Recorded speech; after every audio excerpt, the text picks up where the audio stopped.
Hey, everybody.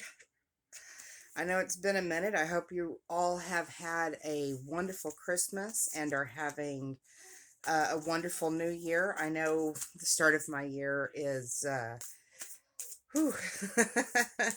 I've kind of been MIA, but not really. I've not been that far away. I've been door dashing. So due to the assault on our finances over the course of the year, I've just been trying to play catch up and make sure, we had money for Christmas and money for food and catch up on some bills, things like that before I start my new job on the 8th. They sent me my onboarding and stuff like that, and I got all that paperwork filled out, so I'm ahead of the curve. And of course, my background check and they wanted to check my license, make sure all that was clear, which it was. So there's all that. So that's just kind of a quick rundown of what I've been up to the last couple of weeks, I guess. I just wanted to do a quick card pull today. I know that my videos, like, they haven't really been consistent. Like I said, I've just been super busy, but once I get that new job started, I know things are gonna definitely take my world's gonna take on a different shape for sure, for sure, for sure. I am really uh looking forward to starting that new job. Mm. I decided to take the day off from door dashing today because it's cold, very cold and wet and rainy today. And I woke up with a little bit of inflammation in my throat. So if I sound a little different, that's probably why. Maybe going through some DNA upgrades in my throat chakra, but that's a good thing.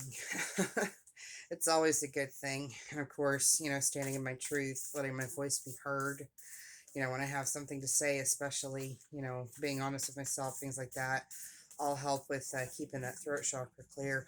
I also do some things that relate to language of light. Um, Yesterday I was walking the dog and I kind of was feeling just a little congestion in my throat, so I started just kind of, just kind of doing some throat, you know, vibration through my throat, and it really helped. And of course, every time I do that, Wicket looks at me like, "Mama, what's you doing?"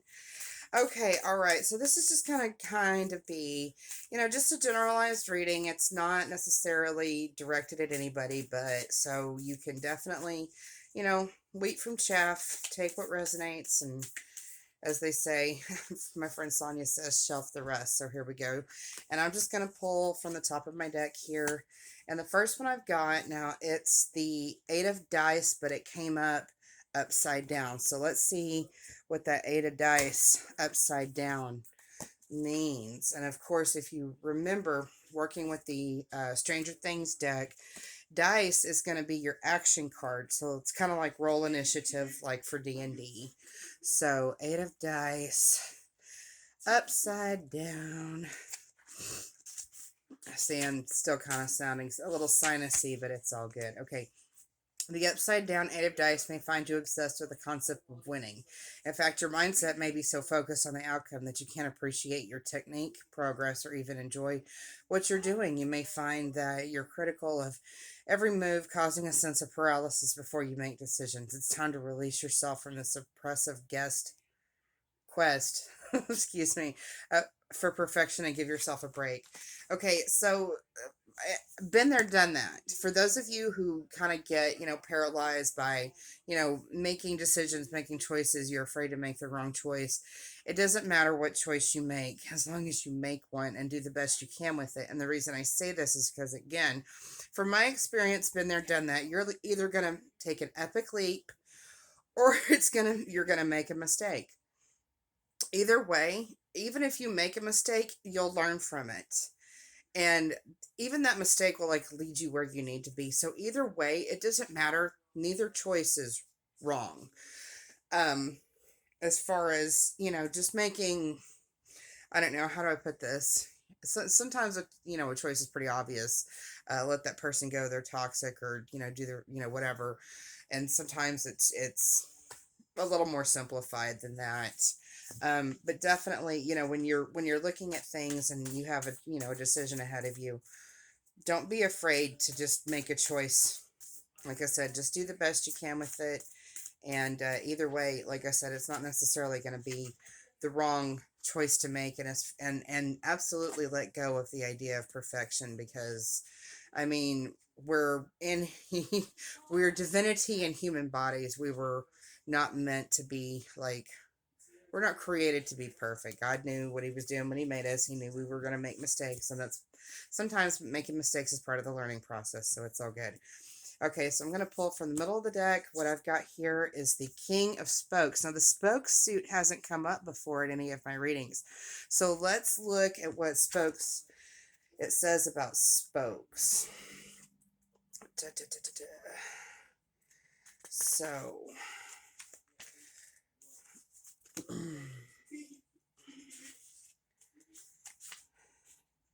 corresponds with the suit of cups, aligned with the element of water.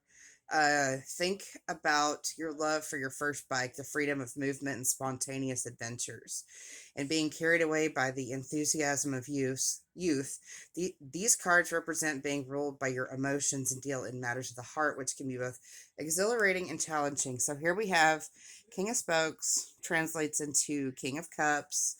And let's check out what the translation is. And yeah, it's upright. So let's check that out. It says, Will Byers is a dreamy, sensitive, artistic king who expresses love without judgment. He knows that his compassion makes him stronger, and even though some of his peers tease him, it doesn't dissuade him from being himself.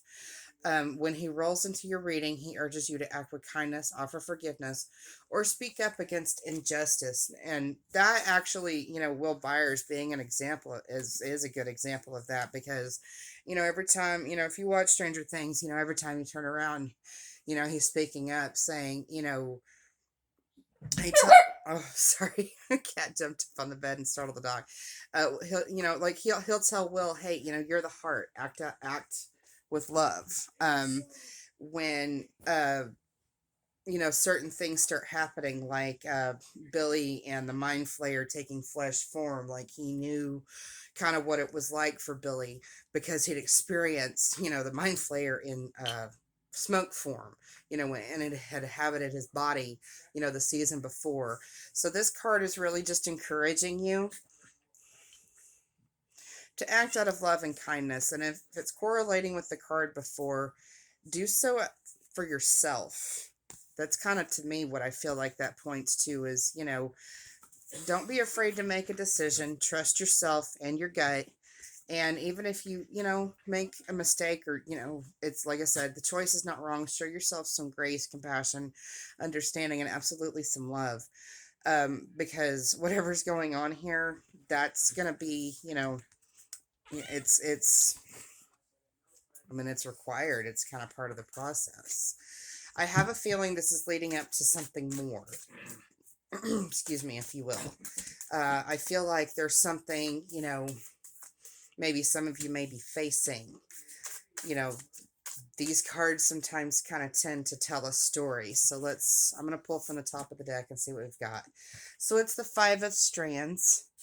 And as you see, it's a big light bulb. And I don't remember if I read what the strands translates into.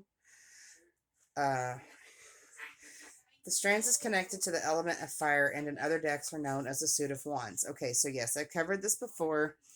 So the Five of Strands translates into the suit of wands. Think light, warmth, and passion, sparking feelings of creativity and motivation. But like fire, the strands can also represent the destructive capabilities of such raw power. When you see the strands in your reading, reflect on their meanings as they relate to your willpower, ego, sense of self, and direction in life. So seeing as how we got the Five of Strands upright. The Five of Strands is like navigating Mirkwood Forest with a dim flashlight. No matter how hard you try to find your way, you're surrounded by shadows and illusion, throwing you off course. Although you may feel lost, remember that all you need is clarity. What is the source of your current conflict? Are you trying to solve the right problem? As tricky as this card can be, it does indicate a great payoff if things can be resolved. Now it's just a matter of deciding whether you think it's worth it. So here it is. I mean, what exactly is hindering you from making a decision? Like, what are you feeling conflicted about?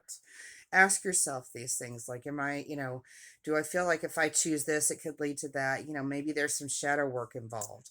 And no matter what you do, always, like I said, love, you know, act out of love and grace and compassion for yourself. And, don't be afraid to ask for clarity, because I mean, there could be, there could absolutely be something going on behind the scenes that you have no conscious idea of. Maybe you're, picking up on something in the background that maybe shouldn't be there. So always ask for the truth. Say, hey, Heavenly Father, Mother, can you please show me the truth and what I need to see in regards to making this decision? The power of prayer, absolutely. I mean, I absolutely encourage that, because I can't tell you how many times, I've come up against something and I'm like, I know there's illusion, happening here. Like, there's something going on. Can you please, Lord, just show me the truth, show me what it is that you need me to see. And usually it gets revealed and it gets resolved. So I'm going to cut the deck and pull from the middle again. And here I've got the Eight of Scoops. Now, the Eight of Scoops has come up in other readings recently that I've done. So I know this card is going to be a little bit familiar to some of you. Others maybe not so much, but Eight of Scoops. And let's see what the Eight of Scoops has to say. And if I recall correctly, I'm going to double check. Right, it corresponds with the Suit of Pentacles. So, Eight of Scoops. The Eight of Scoops is a card of practice, dedication, and mastery. Just like Robin began to unravel a mystery with the translation of a single sentence, you're putting all the pieces together to meet your goal. Be patient with yourself and set reasonable expectations. See there?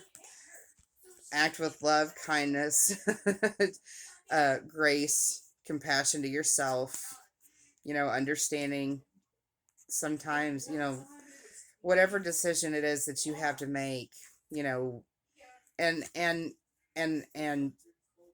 like I said, and don't be afraid to go with your gut.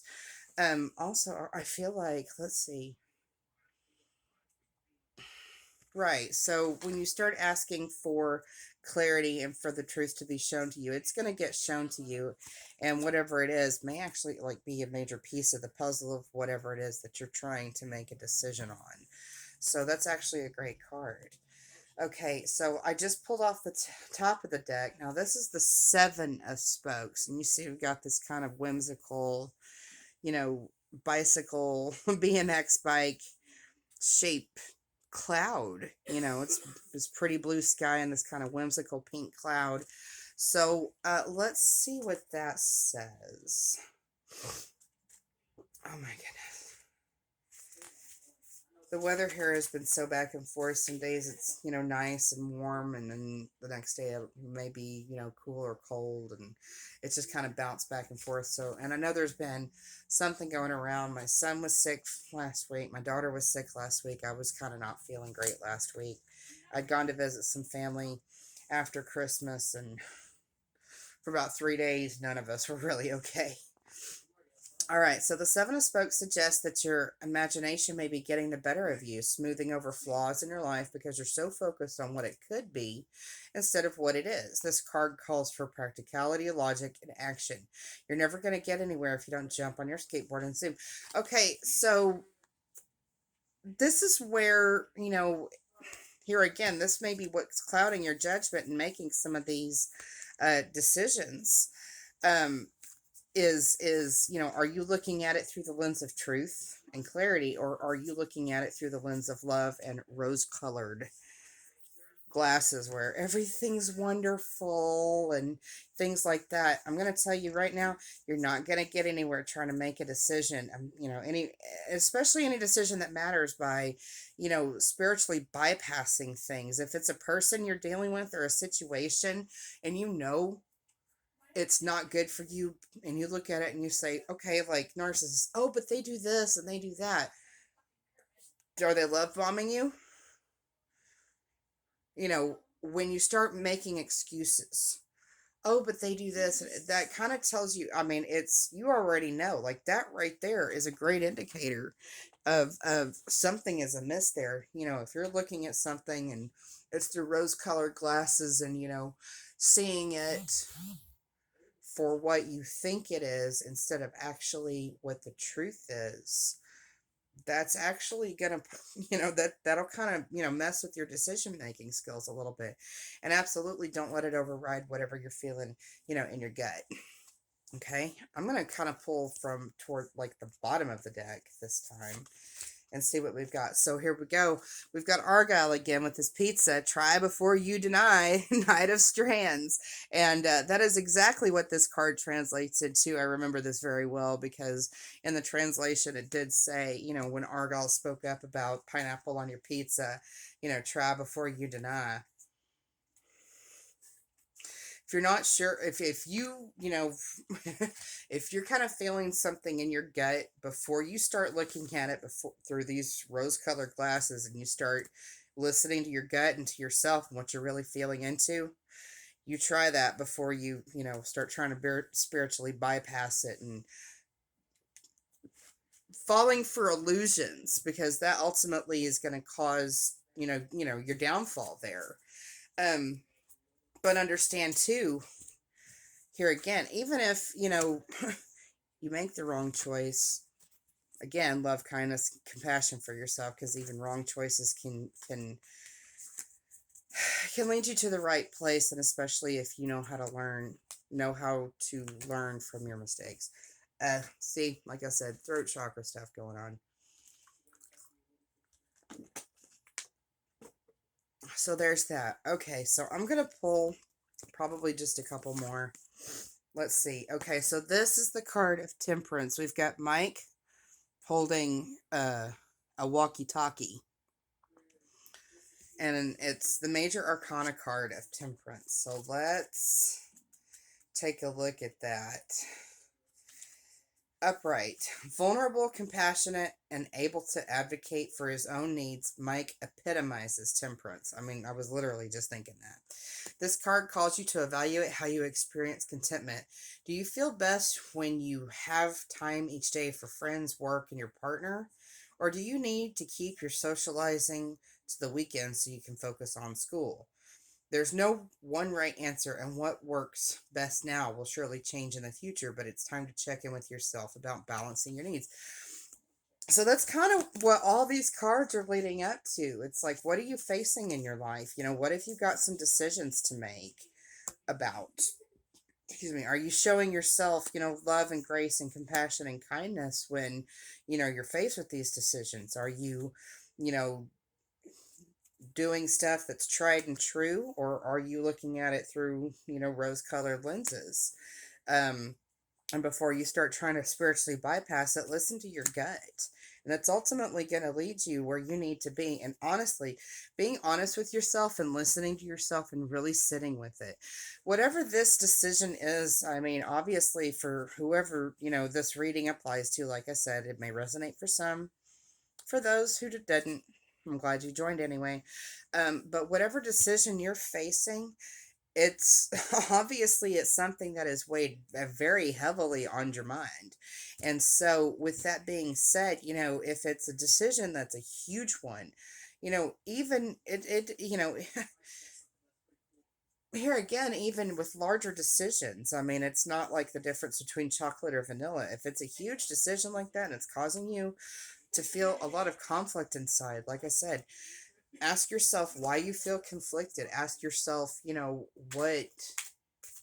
ask what it is that you feel conflicted about, and be honest with yourself. Are you're listening to your gut? Are you trying to spiritually bypass? Really take some time to sit with yourself and practice that temperance, and really feel into yourself and what you're actually feeling about the situation. Okay, so I guess one more. I'm going to pull from the middle of the deck, and it is the Seven of Dice. Dice being action. It's the 7 of dice. Here we've got this treasure chest with all this cool loot in it. Uh, it's got like a chalice. It's what's funny is I look at this card, like it's actually got a cup, a wand, a sword, everything in it is gold. So it's almost like it's a nod to a traditional tarot deck with all this treasure. It's a, treasure chest. So 7 of dice. Okay. No, that's folks. Here we go, dice. 6 of dice, 7 of dice, and it's upright. So, as Will once said, something is coming. It's time to make sure your party is aligned. There is a sense of uncertainty, of potential dishonor, and unless you have your campaign planned out, you might find yourself taking a critical hit. Take more time to fully understand your situation before deciding on a course of action. You won't regret it. So here it is. You know, it's valid that you're afraid to make a mistake in making this decision. Obviously, it's something that makes or that means a great deal to you. So if wrestling with yourself with this decision, show yourself some love and grace, listen to your gut, really sit with it, and honor how you really feel about it and what standpoint you're really looking at it from. um and then once you come to that, I mean, you've asked for clarity and the truth has been revealed to you, and you can make a better decision about whatever's going on here, as there's something on the horizon for you after you've made this decision, whatever it may be. Um, so I think I'm just gonna go ahead and end it there. Like I said, I hope you've all had a happy new year. If you like what you see, uh, don't be afraid to like, share, subscribe, hit that sub button. And as always, I thank you all so much for joining me, and I'll catch you again next time. Bye for now.